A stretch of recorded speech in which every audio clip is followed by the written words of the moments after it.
Welcome to the Anxiety Slayer series. Our mission is to assist you with creating more peace and tranquility in your life through anxiety release exercises and supportive tools created to slay your anxiety.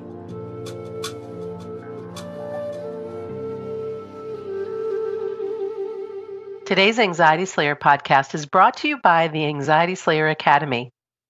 We've been offering a free podcast for over 8 years now to help anyone suffering with anxiety find relief. And now we're helping you go deeper by providing step-by-step support on how you can get the best experience from our favorite tools and techniques for overcoming anxiety. Get your free Anxiety Slayer starter course at anxietyslayer.teachable.com. Welcome back to Anxiety Slayer. I'm Shan Vanderleek here today with my friend and co-host Ananga Sivir. We come together weekly on Skype to share Anxiety Slayer sessions with you and enjoy answering listener questions from our inbox and Facebook page. Together, we share a powerful collection of techniques to reduce anxiety. And this week, we're going to be talking about a Facebook question that Ananga posted and some of the answers that came back. Welcome, Ananga. Hi, Shan. Tell me about your Facebook interaction. So I just wanted to ask our friends on Facebook, what exactly are you struggling with so we can see how we can help. So I just posted the question, what's your biggest struggle with anxiety? And what came back? Lots of responses back, and I haven't been able to correspond with them all yet. But one theme that really struck me, and I think it's a particularly painful predicament with anxiety, is how can I get help when I don't know what's wrong? And a lot of people responded to that. Not knowing what's causing anxiety is the worst.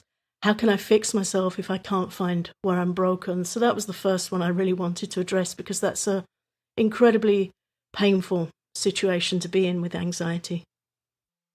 It sure is. And I think the starting place there is you don't need to know the cause of your anxiety to get help. It really is.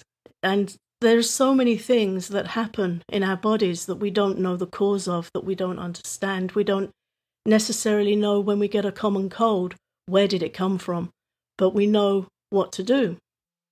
The thing with anxiety is it's all going on in our head, and the mind is trying to examine itself when it's disturbed and upset and it's feeling fearful, and it kind of folds over in on itself, trying to figure out what's wrong so I know how I can fix it. And it's a really difficult loop that anxiety gets into. But there are things that work beautifully for supporting anxiety, whether you know where it's coming from or not.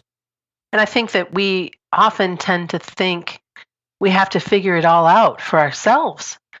But when the mind's already unsettled, we just get more entangled in the anxiety. And it's really best to step back and revisit some of the tools that we've shared with you, some of the breathing practices or the calming point or EFT tapping, or the list goes on, that can help you get grounded quickly, no matter what's going on.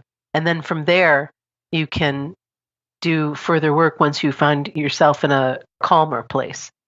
Yeah, I think what really helped me understand what to do to get help when I was really suffering with anxiety, and I can really relate to this feeling that I'm broken, there's something wrong with me, I'm just not able to function in certain situations. I can remember very much feeling like this and feeling so incredibly anxious and fearful that I didn't know how to support myself or what to do. And one thing that really helped me was the teachings of Ayurveda on the nature of the mind, which we have touched on in the past, but I'd really like to go into it a little bit more today, because when you talk about how can I help myself when I can't find where I'm broken, first of all, Ayurveda will tell you you're not broken because you're not your mind and you're not your thoughts. You're so much more than your mind and your thoughts. That really helped me when I heard that. Also, Ayurveda will tell you about the nature of the mind, that the mind has a negative bias and that it tends to zoom in on our worries, and that it has this tendency for a negative looping internal dialogue, and the mind will tell you that you're broken and nothing will work. But when you understand that you're more than your mind, you get a foothold of a place of thinking that comes from somewhere else that can start to rein your mind in. And for me, in dealing with my own anxiety, that was a huge breakthrough. So that Ayurveda teaches comes from the intelligence. There are layers of of understanding and comprehension within us. And Ayurveda goes into this in incredible detail. The outer mind, the inner mind, the functions of the mind, the two primary functions of the mind being what we like and what we hate, our loves and our aversions. And the mind has a tendency to focus in on what we don't like. I don't like this, I don't like that, I hate my anxiety, I'm not comfortable feeling like this, why do I feel like that, what's wrong with me? The mind tends to go on that side of things. Again, understanding that gave me a foothold to be able to pull myself out of my darkest times with anxiety. So Ayurveda teaches that you're not your mind, you're not your thoughts, you can't be broken, because above your mind is your intelligence, which you can learn to use to train and direct your thoughts. And beyond that, the Vedas teach that we're the soul. So the real us can't be broken and can't be damaged and can't be hurt. And again, that was another wisdom teaching that gave me a whole different perspective on myself and my identity. And it kind of put a buff around me that protected me when my mind was really kicking off. Well, it's a sense of relief, isn't it? Yeah, huge relief. It's actually very liberating to understand that if your mind is causing you pain and you're feeling fear and anxiety, it's not you. So Ayurveda teaches a very sweet principle about the mind and the intelligence, and the example is given of a mother-child relationship. You'll have heard people talk in meditation about the monkey mind that jumps from branch to branch. It's the nature of our mind to jump here, jump there. Sometimes those branches are full of horror for us. They're not just a monkey on a fruit branch. The mind will jump into all kinds of places that can get us into difficulty. So Ayurveda likens the mind to being like a child, like a toddler that's having some unhappiness and some issues figuring things out, sometimes some tantrums, sometimes some tears. So Ayurveda has a very gentle approach to this in regarding the intelligence as being like a mother and the mind being like a child, that the mother by nature protects the child.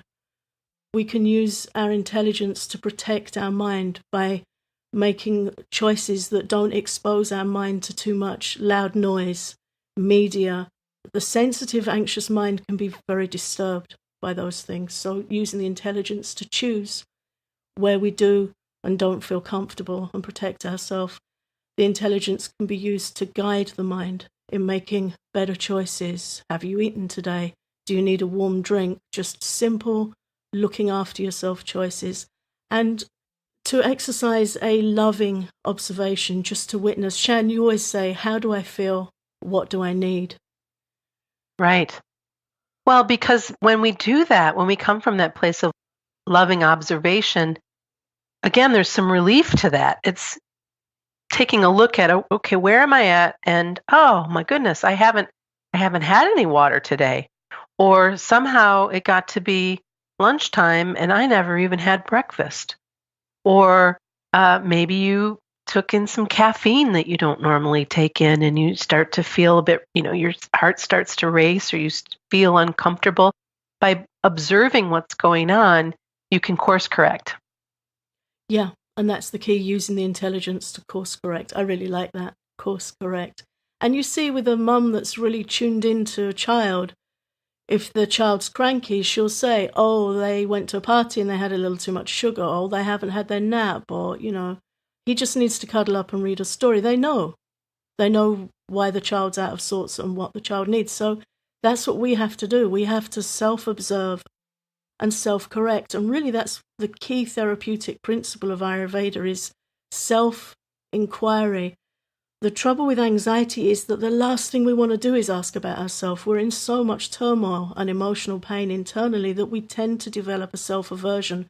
We actually want to run from ourselves. We start hating anxiety. We wish it would just go away. Sometimes we wish we'd just go away. Mm-hmm. When I was young, I used to say I wanted to take my batteries out. I just wanted to stop thinking and feeling. It was all way, way too much for me. But gradually these teachings filtered into my mind and my intelligence started to take the upper hand. And I remember one day I was having a horrible anxiety episode in the middle of the night and my mind was just turning over and over. And a little voice in me said, just stop it, stop. And it did for a second. Mm-hmm. And that for me was like, where did that come from and how do I do it again? How is it that you can actually just get that pause? And to shout stop in your mind isn't necessarily the most kind of gentle and proactive response, but that was my beginning in the field training. But then I realized, hang on, there's a part of me that can observe me, and there's a part of me that can take better care of me. And that was really the start of my recovery. So although initially it can be uncomfortable to look at ourselves, if we can replace self-aversion with self-inquiry, how do I feel?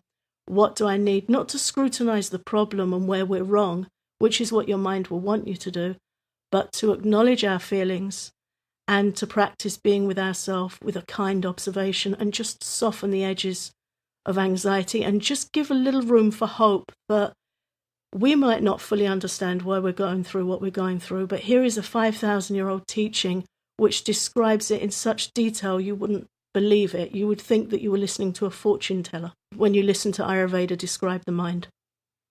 And Ayurveda offers a treasury of knowledge on the qualities of the mind, and it really does all begin examining our influences and choices and protecting the mind and supporting the mind. So this is a practice that you just keep on addressing. You just keep working.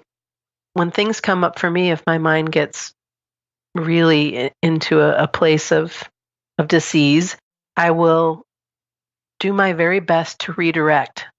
I'll see that where there's something that I might be fixated on and ask my mind, ask my body, ask my soul, what is it that you need right now to get off of this track? And it might be something as simple as a cup of tea. It might be as simple as fresh air. It might be needing to talk to a friend by checking and saying, oh, I can redirect this. This doesn't have to become more painful than it already is right now. What choice am I going to make next? All of that comes under this umbrella. I'm so glad that we're talking more about Ayurveda. It's information that's just so loving and practical, and for me it's completely changed my life. It's increased my self-compassion. It's not to say that I don't still go through stuff, but I've got that support behind me that buffers me through whatever life's going to bring my way. And it's just the understanding that we're not all the same. We have individual traits and tendencies, different elements at work in our body, different mind types, different body types. And eventually I'm working on releasing this course more specifically about Ayurveda and the mind and choices and energies and how they affect the mind. And it's incredible. There's a chart you can draw up and you look at, okay, this is where I'm at, this is where my son's at, this is where my husband's at. Mm-hmm. Very helpful. It's incredibly helpful. It brings some humor into things. It brings some understanding of tendencies according to our elements and our nature. It makes room for compassion, and it makes room for conscious redirection, which is really the key to surviving our relationship with ourselves. It is. And with each other. It is. And that's where that mama piece comes in, that redirection. And then all of the tools and resources that we talk about, and the self-love piece is huge. And, our How to Calm Your Fragile Mind course covers a lot of what we just talked about in depth. So for our listeners who might want to take a peek at that, you can visit anxietyslayer.teachable.com and take a deeper look. Ananga, thanks so much for this conversation today. I'm so glad that you had a robust conversation with some of the members of our Facebook page, and invite listeners who haven't joined us on Facebook. You can absolutely just do a search for Anxiety Slayer and you'll find us there and join us. We'd love to talk with you. Thanks, Ananga. To celebrate our 8th anniversary, we're offering one of our most popular Anxiety Slayer courses for 50% off. New Beginnings is available at half price from October 8th through October 13th. Get it now at anxietyslayer.teachable.com.